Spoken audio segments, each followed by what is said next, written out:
Hola, buenas noches, bienvenidos. Esto es La Noche de Arjona. En la realización de este programa, ¡qué barbaridad! ¿Cómo vienes? Vaya versión del muro que se tira Javier Campos.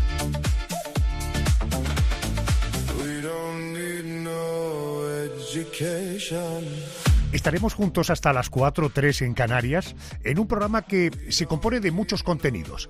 Arrancamos como siempre con la enciclopedia oculta y con Mónica García. Buenas noches. Hola Adolfo, buenas noches. ¿Dónde están los brazos desaparecidos de la Venus de Milo? ¿Dónde o cómo pudo Beethoven componer una de las obras más importantes de la historia siendo completamente sordo? ¿O quién escribió realmente las obras de Shakespeare? ¿Fue él? ¿Fue otra persona? En la enciclopedia oculta de Guillermo Díaz esta noche buceamos en misterios del arte, porque detrás de algunas de las obras más famosas del mundo se esconden preguntas que todavía hoy siguen sin respuesta.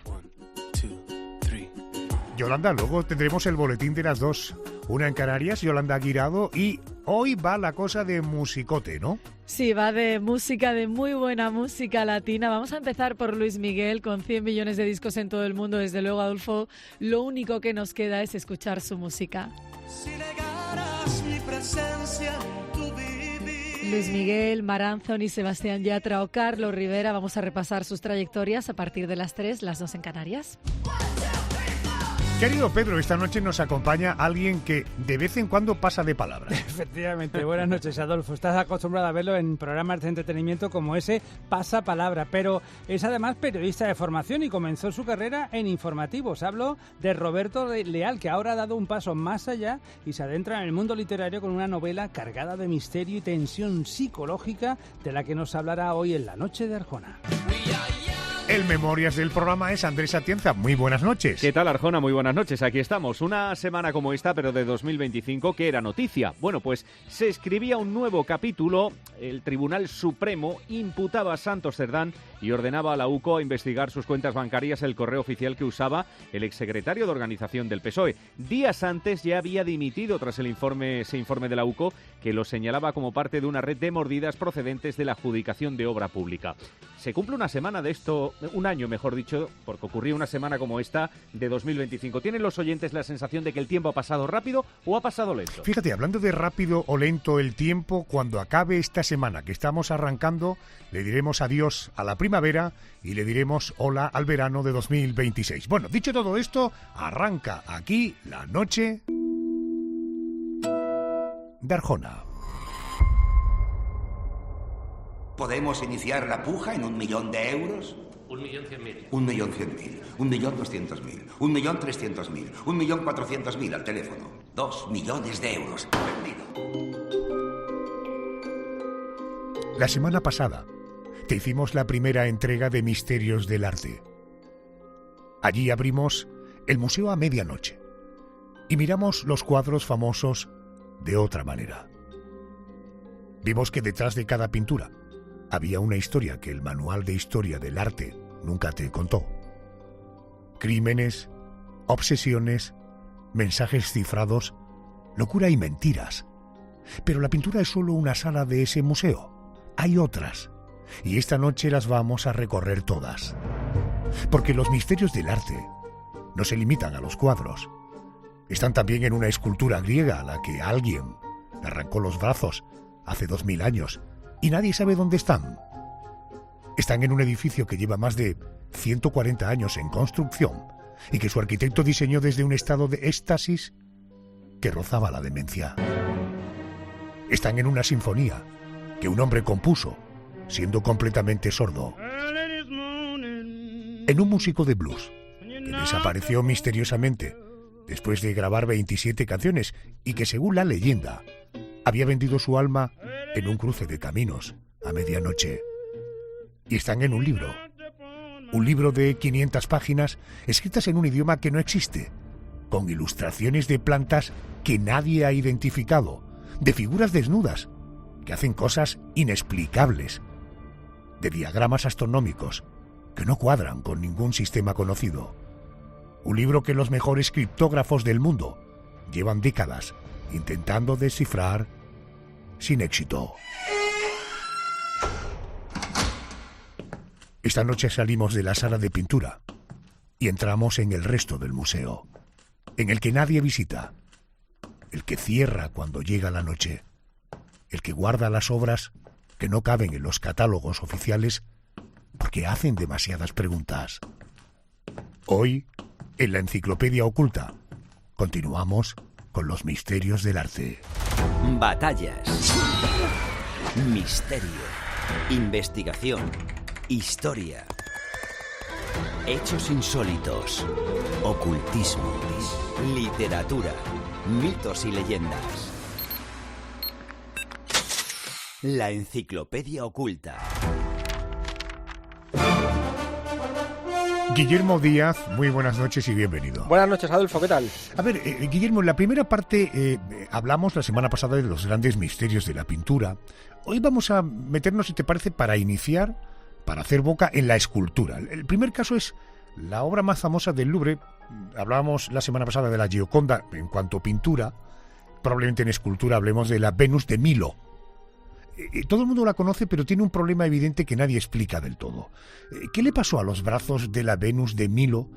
¿Dónde están? ¿Por qué ese misterio que parece menor se convirtió en uno de los grandes enigmas del arte clásico? Pues, Adolfo, porque la Venus de Milo tuvo brazos. Esto que parece el canon de la belleza por excelencia, la dejamos está aquí sin brazos, con el torso perfecto, ¿no? Todo el mundo la tiene en mente. Pues tuvo brazos, la hicieron con brazos. Entonces, lo sabemos porque cuando la encontraron en 1820 en una cueva de la isla griega de Melos, los brazos estaban ahí, fragmentados, rotos, pero presentes. Una mano con una manzana, por ejemplo, ¿no? Y la otra parece que iba pegada al torso. El problema es lo que pasó después. La estatua llegó a manos de un oficial francés que la compró por 4 duros a un señor muy humilde que la encontró y la embarcó hacia Francia. En el puerto hubo una pelea, pero una pelea literal, o sea, a puñetazos, entre marineros griegos y franceses. La Venus se cae en esa pelea y algunos fragmentos de los brazos pues se pierden. Y cuando llega al Louvre, pues algunos fragmentos de esos brazos faltan, aunque otros la acompañan y están en el Louvre conservados.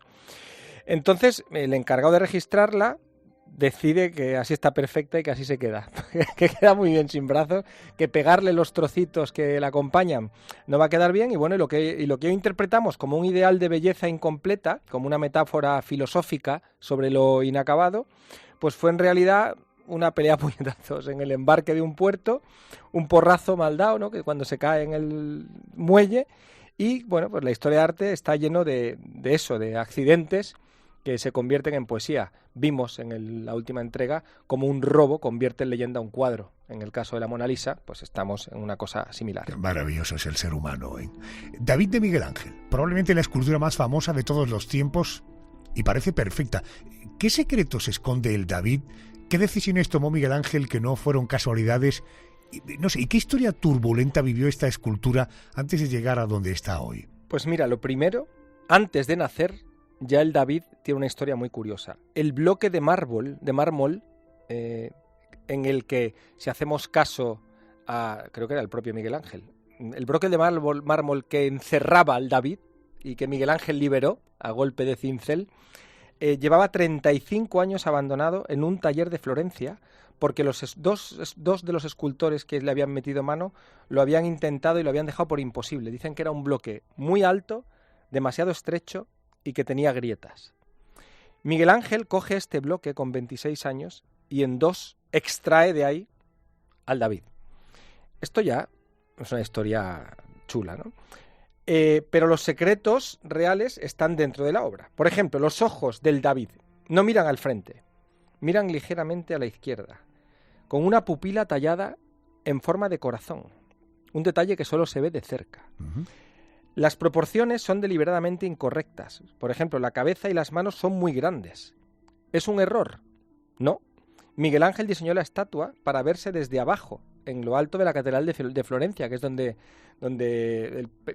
estaba previsto, ¿no?, que estuviera el David. Vista desde el suelo, esas deformaciones se corrigen.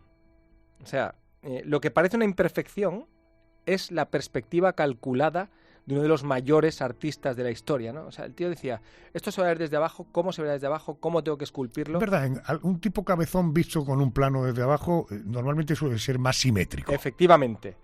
Y luego está el detalle que nunca se menciona en los libros escolares, pero que también es importante señalar.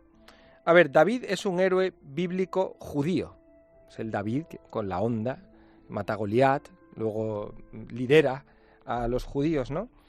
Hay un detalle que no es menor. El David no está circuncidado. Está todo ahí. No le falta nada. ¿Por qué esto es así? Si es un judío, un héroe judío, Miguel, todo el mundo sabía que los judíos estaban circuncidados, ¿por qué el David no está circuncidado? Pues porque el canon renacentista y el arte se impuso, y el criterio de cómo se esculpía en aquella época, bueno, y como se ha esculpido siempre, un desnudo, pues no contemplaba esta costumbre judía y prefirieron imponer el canon renacentista. Qué bueno. Vamos a cambiar de disciplina y nos metemos en arquitectura. Empezamos con el edificio más visitado de España, probablemente de los más visitados del mundo. Me refiero a la Sagrada Familia de Barcelona. Hablemos de quién era realmente Gaudí. ¿Qué tenía en la cabeza cuando diseñó esto? ¿Qué pasó con sus planos originales? ¿Cuándo se va a terminar por fin un edificio que empezaron los bisabuelos de los que están trabajando allí hoy? Sí, a ver, Gaudí era un tío muy raro. Un genio, uno de los genios más absolutos del arte. Iba a decir de la arquitectura, pero no, del arte, que la arquitectura también es una disciplina artística, sobre todo cuando cae en manos de personajes como Gaudí. Pero un hombre extraño, dormía 3 horas, ayunaba durante días, y no por ayuno intermitente ni ninguna dieta, sino que dejaba de comer, el tío dejaba de comer. Iba muy mal vestido, muy mal, muy harapiento, mala pinta, no sabemos si muy aseado tampoco. De hecho, hacia el final de su vida, bueno, hacia el final no, en el final de su vida, cuando lo atropelló un tranvía en 1926, que es como él muere, nadie reconoció al arquitecto más famoso de España. Lo llevaron al Hospital de los Pobres, porque pensaron que era un pordiosero, y allí murió. En ese hospital murió. Y tardaron en darse cuenta que era el arquitecto más importante de España, el que estaba en esa cama, en ese camastro, ¿no?, en el Hospital de los Pobres.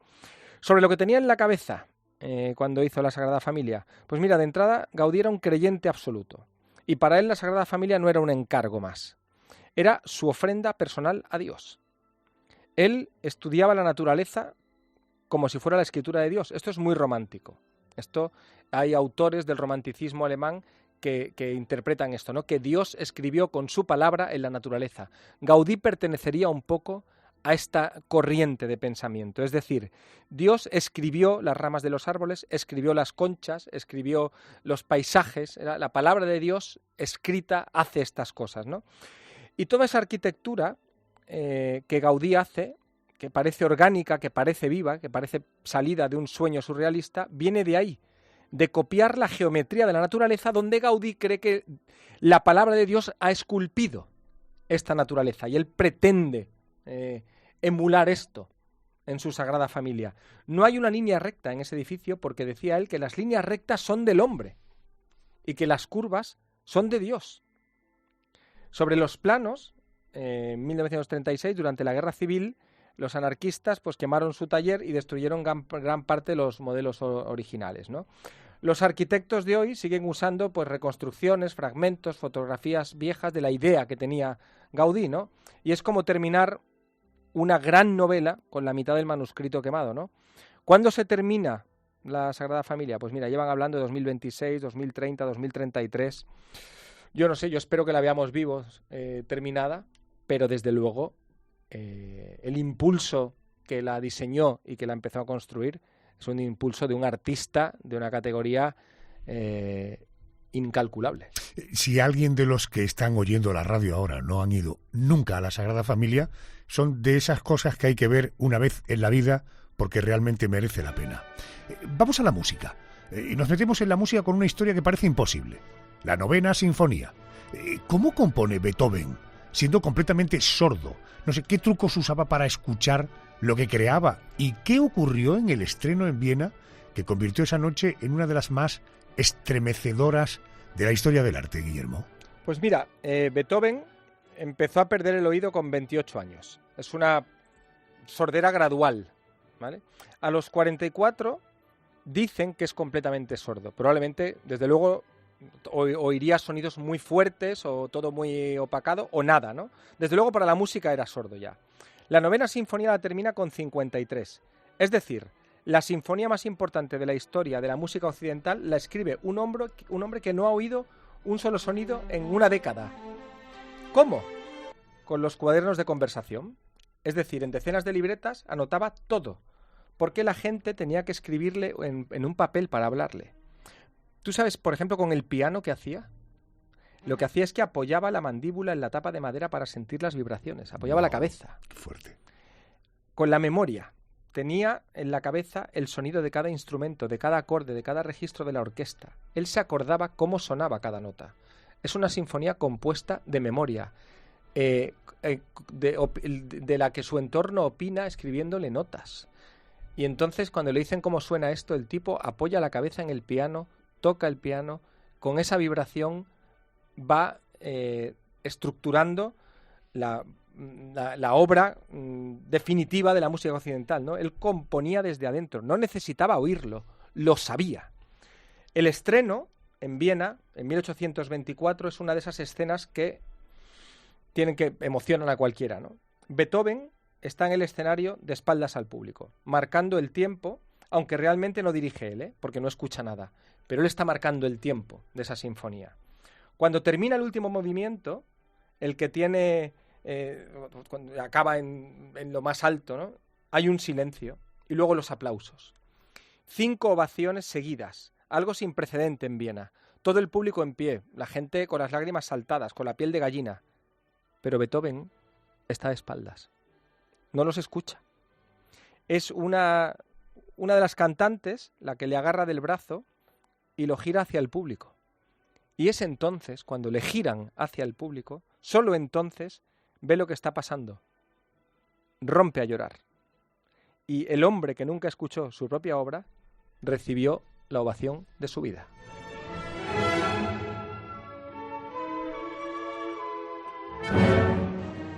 Si te pones a pensar fríamente que con el recuerdo de cómo suena cada instrumento y además pegando la quija al piano, que con la vibración seas capaz de crear, en fin, esto más todo lo que creó, realmente estamos hablando de alguien particularmente especial. Pero fíjate que nos vamos a ir a otro extremo. Robert Johnson. ¿Quién fue este individuo? ¿Qué hay detrás de la leyenda del pacto con el diablo? ¿Y cómo es posible que alguien que grabó solo 27 canciones se convirtiera en el músico más influyente del blues? Pues mira, en 1930 Robert Johnson era un guitarrista del delta del Mississippi que, según todos los que le conocieron, era mediocre. Tocaba bien, bueno, Robert, sí, bien, va bien, está ahí con su guitarra, está contento. Y un año después regresa a los juke joints del delta tocando la guitarra como nadie la había tocado nunca. O sea, ¿qué pasó ahí? Una técnica imposible, melodías del otro mundo, composiciones que no estaban al alcance de prácticamente nadie o de nadie. Letras que hablaban de persecución, de demonios, de encrucijadas, de disyuntivas. La explicación que corrió fue la única que aquella gente en el Mississippi, en ese delta del Mississippi lleno de cocodrilos, pantanos, vudú y tal, pues fue la única que aquella gente podía imaginar. Fue al cruce de caminos a medianoche, que se encontró, apareció el diablo, le afinó la guitarra y firmaron un trato. Johnson no lo negó, de hecho lo alimentó. Sabemos que entonces sabía tocar la guitarra y sabía de marketing. Y lo cual era muy inteligente, porque en el circuito de los juke joints del sur profundo esta reputación te llenaba el local. O sea, va a venir el guitarrista del diablo. ¡Oh, qué macho con eso! ¿Cómo suena eso? Vamos a echarle un vistazo, ¿no? Entonces, ¿cuál es la realidad? Y lo siento, por quien esté sacando, o sea, quien esté pensando que... Pues mirad, estudió con un guitarrista muy mayor llamado Ike Zimmerman, que ensayaba en los cementerios de noche, eso está muy bien, porque ahí nadie le molestaba, y practicó como un poseso. Y entonces grabó esas 27, hay quien considera que hay 2 más, 29 canciones, entre 1936 y 1937. Murió en el 38 con 27 años, este es uno de los más tapados del club de los 27, envenenado. lo cual ya termina de cerrar la leyenda. ¿Lo envenenó un satanista o algún activista? No, lo envenenó un marido celoso. Anda. ¿Vale? Que siempre uno puede morir por cosas muy prosaicas, ¿eh? Hasta el más endiablado de los artistas puede morir de forma muy prosaica. Nunca supo que Eric Clapton diría que es el mejor guitarrista que ha existido nunca de él. Nunca supo que Keith Richards diría que cuando escuchó Love in Vain por primera vez se preguntó quiénes eran los dos guitarristas, cuando era solo uno, Robert Johnson. ¡Qué fuerte! Vamos a la literatura. ¿Por qué llevan siglos algunos historiadores y académicos dudando de que Shakespeare escribiera realmente sus propias obras? ¿Esto de dónde surge?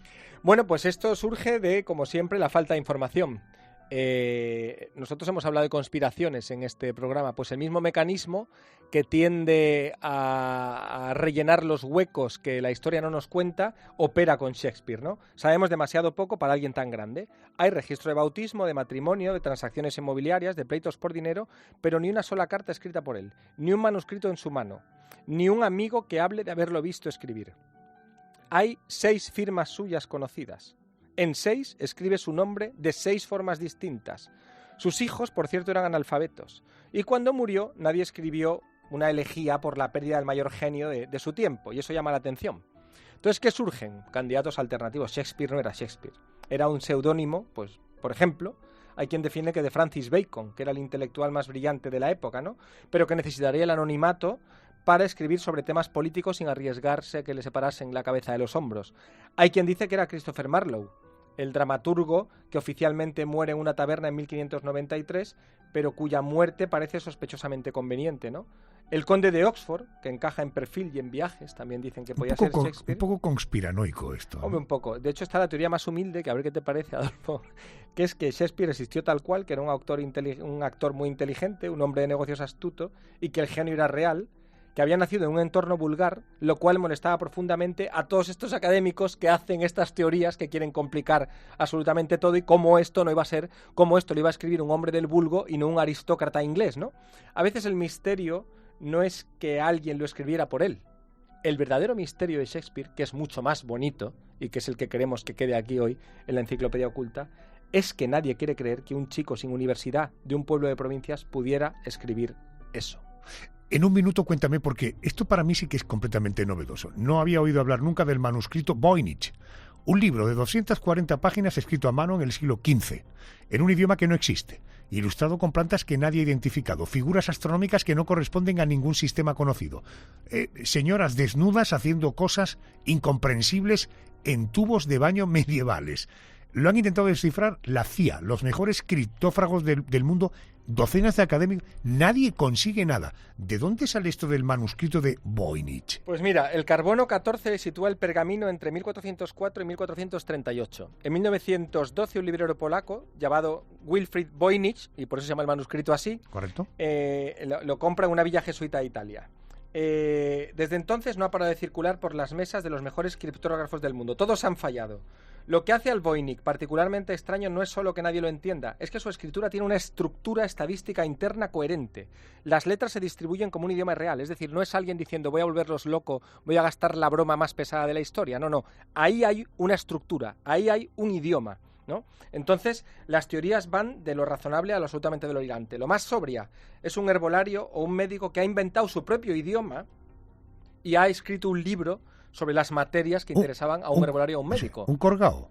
Pues sí, bueno, por hacerte tú tu propio idioma, o alguien que no quería que se entendiera absolutamente nada, ¿no? Y la otra teoría es que es un código de una sola clave, pero que sin la clave es indescifrable. Madre mía. Y llevan años buscando esta clave. ¿Y se llama, digo, por si algún oyente quiere profundizar un poco en este asunto?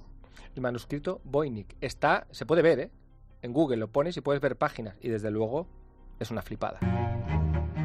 La próxima vez que entres en un museo, un concierto o abras un libro clásico, recuerda que detrás de todo eso puede haber una historia que nadie te contó en el cole. A veces la obra de arte más famosa del mundo esconde un brazo arrancado, un encargo anónimo, una muerte misteriosa o un lenguaje que nadie entiende.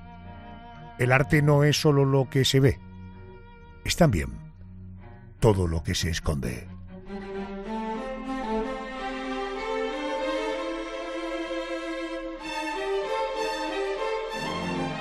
Guillermo, hasta la semana que viene, gracias. Hasta la semana que viene, Adolfo.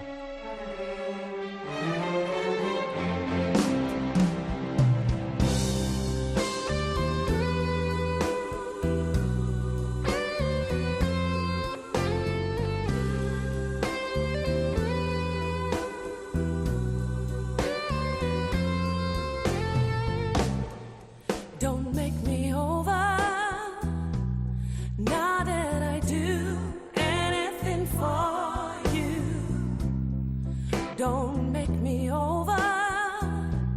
Now that you know how I adore you. Don't pick on the things I say, the things I do. Just love me with all my faults. The way that I love you, I'm begging you. Don't make me over. Now that I can't make it without you. Don't make me over. I wouldn't change one thing.